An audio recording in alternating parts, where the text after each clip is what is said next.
क्योंकि जिस जगह बैठे हुए हैं और आप बैठे हुए हैं, आप सास पुतों पर एक बहुत सुंदर सी कथा रखने वाला हूँ। इस कथा से गौर से सुनेंगे, क्योंकि इस कथा में आपको बहुत चीज़ जानने का मौका मिलेगा, समझने का मौका मिलेगा। और अगर सही में सुंदर सास पुतों का जीवन में, अपने जीवन में सास पुतों का संबंध सुखमय बनाना चाहते हैं, तो इस कथा से शायद आप लोग बन जाइएगा। यह ऐसी कथा है। एक किसान का पुत्र, जिसका नाम पपी पुत्र है। सभी लोग इसमें से किसान हैं, सभी लोग एक गृहस्थ जीवन व्यतीत कर रहे हैं। तो उसी प्रकार से एक किसान का पुत्र, जिसका नाम पपी पुत्र है,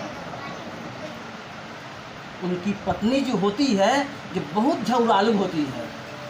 पपी पुत्र की पत्नी बहुत झगड़ालू, हर बात पर ईर्ष्या करना, हर बात पर द्वेष करना।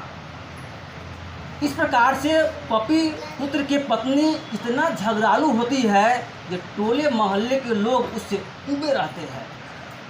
टोले मोहल्ले के लोग कहते हैं, कहिया ई कलमुही यहाँ से भाग जाता है, कहिया ई कलमुही मर जाता है, ताकि यह जगह शांत हो जाता है।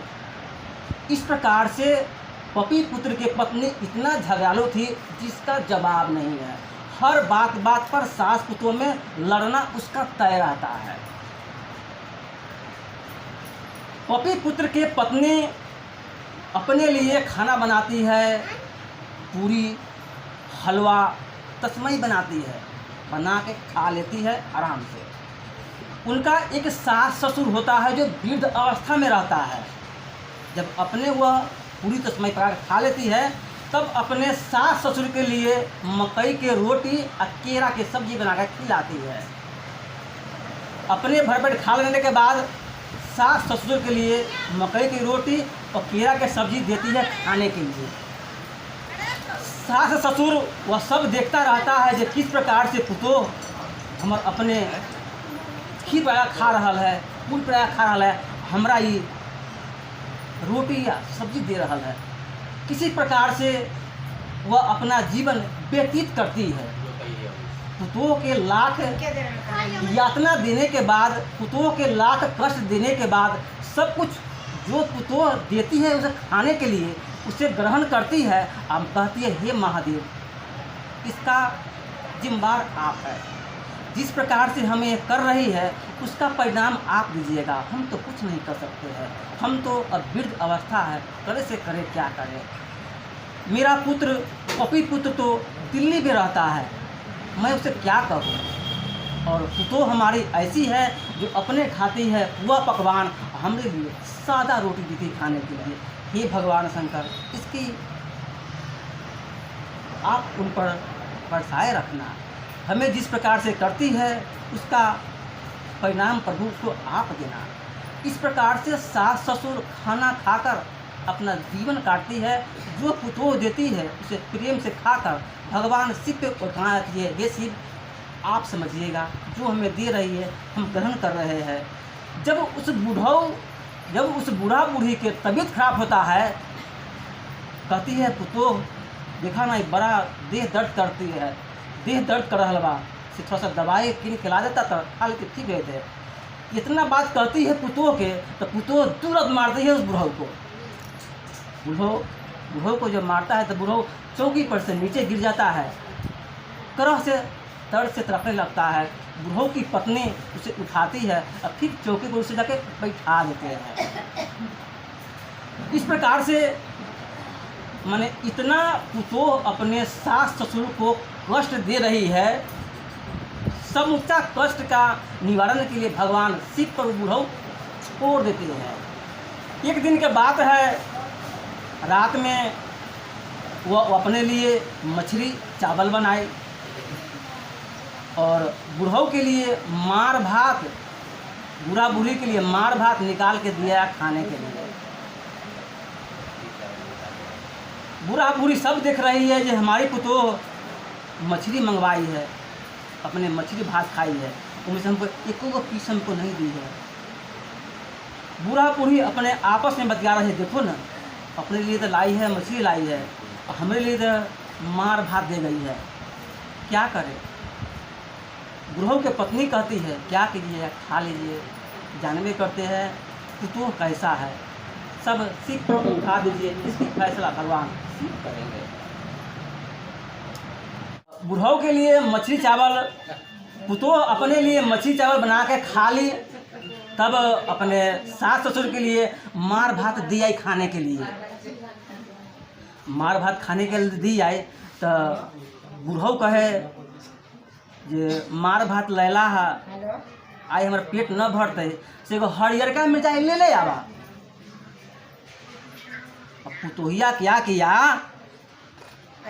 मार भात के थरिया उठा के बूढ़ा बूढ़ी के दे थारी दे थारी दे थारी दे थारी, बूढ़ा बूढ़ी के थारिए थारिए थारिए मार के पुतोह उनका तक गिल कर दिलक बूढ़ा बूढ़ी के। अब बूढ़ा बूढ़ी चौकिए पर दोनों दर्द से करावे लगलक। जब बढ़िया से बूढ़ा बूढ़ी के, जब दोनों के बूढ़ा बूढ़ी के बढ़िया से जब छिपा से मार मार के मुंह जब फुला दिलक, जाए के बेरिया एक गिलास पानी रहे पनिया का मुँह पर फेंक दिलक। पुतोह चल घर में खा कर अंदर सुत रहा। अब बूढ़ा बूढ़ी भगवान के शिव के भगत था, भगवान से निवेदन किया, हे भगवान अब हम नहीं रहना चाहते इस दुनिया में, हमें ले चलिए, कब तक मुझे कष्ट झेलाइएगा, कब तक हमें यह कष्टों से निजात दिलाइएगा, हे भगवान अब हमें ले चलिए। भगवान शिव को बूढ़ा बूढ़ी दिल से स्मरण करता है और रात में उसी रात्रि में बूढ़ा बूढ़ी दोनों जो सुतता है बेड पर सुतला ही रह जाता है, दोनों मर जाता है। कल हो के खबर होता है जब भाई फलना बुढ़ा हुए तो मर गया है। और पपी पुत्र के पत्नी अपना पति के फोन करता है दिल्ली से, न सुनै छियै अहाँ के तो पापा मम्मी मर गेलन।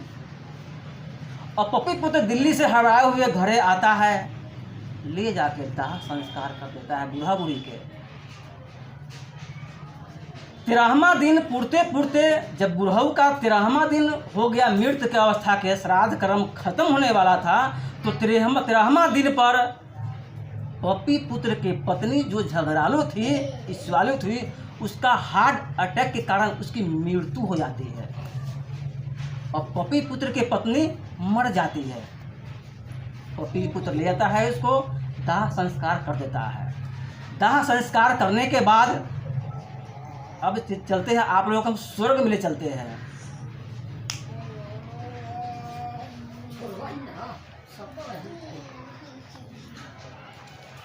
अब आप लोग ले जाते हैं स्वर्ग में। पाप किया तो पुण्य करो, पाप किया तो पुण्य करो, नहीं तो भरना पड़ेगा मोल। बेटा राम राम बोल, बेटा राम राम बोल, बेटा राम राम बोल, बेटा राम राम बोल, बेटा राम राम बोल, बेटा राम राम बोल, बेटा राम राम बोल, बेटा राम राम बोल। पाप किया तो पुण्य करो, पाप किया तो पुण्य करो, पाप किया तो पुण्य करो, नहीं तो भरना पड़ेगा मोल। बेटा राम राम बोल, बेटा राम राम बोल, बेटा राम राम बोल, बेटा राम राम बोल, बेटा राम राम बोल, बेटा राम राम बोल, बेटा राम राम बोल, बेटा राम राम बोल, बेटा राम राम बोल, बेटा राम राम बोल, बेटा राम राम बोल, बेटा राम राम बोल। चलिए आप लोग चलते हैं, आप सभी ले चलते हैं स्वर्ग में। अब पहले तो नरक में थे, अब ले चलते सभी तो स्वर्ग में। तो पपी पुत्र के पिता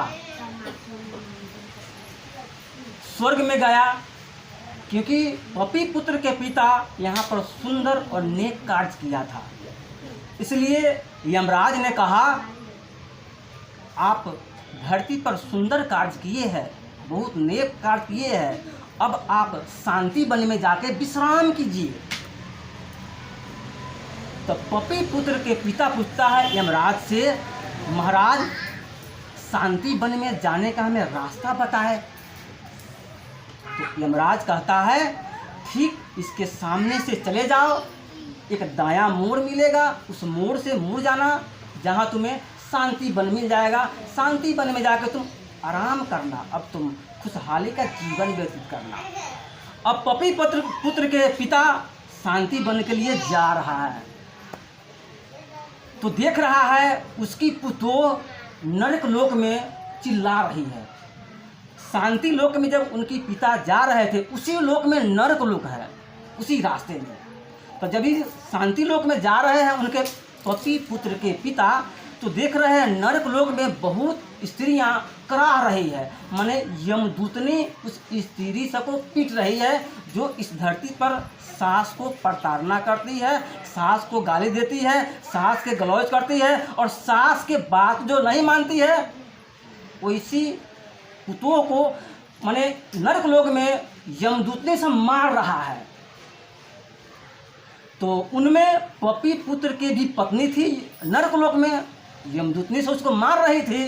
तो पपी पुत्र की पत्नी जोर जैसी चिल्ला रही है, बचाओ बचाओ बचाओ बचाओ, यह सब हमें मार देंगे मार देंगे। अब पपी पुत्र के पिता जो जा रहा था शांति वन में, देखा अरे ये तो शायद हमारी पुतोह लग रही है, चिल्ला रही है, आवाज़ उसी की तरह है, थोड़ा चल के देखते हैं कौन है। तो पपी पुत्र के पिता नरक लोक में जैसे ही प्रवेश करता है, तो देखता है उसकी पुतोह को यमदूतनी से बुरी तरह से मार रहा है, लोहे के झवे से मार रहा है, कांटे से उसको चुभ रहा है। और पपी पुत्र की पत्नी चिल्ला रही है, बचाओ बचाओ बचाओ। तो जैसे ही पपी पुत्र के पत्नी के अपने ससुर पर नजर पड़ता है,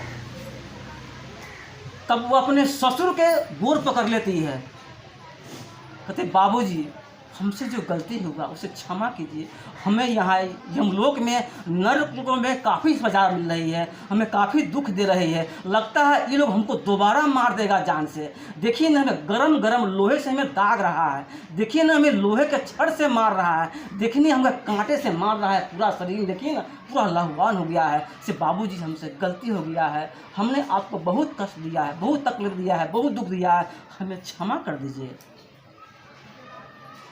इतना कहने के बाद पपी पुत्र के पिता कहते हैं, नहीं यमदूतनी इसे बुरी तरह से मारना, इसने हमें बहुत कष्ट दिया है, बहुत कष्ट दिया है, बहुत कष्ट दिया है। ये अपने खाती थी पुआ पकवान और हमें मार भात खिलाती थी, आज इसी के परिणाम इसे भुगतना तय है, इसे बुरी तरह से और मारिए और मारिए।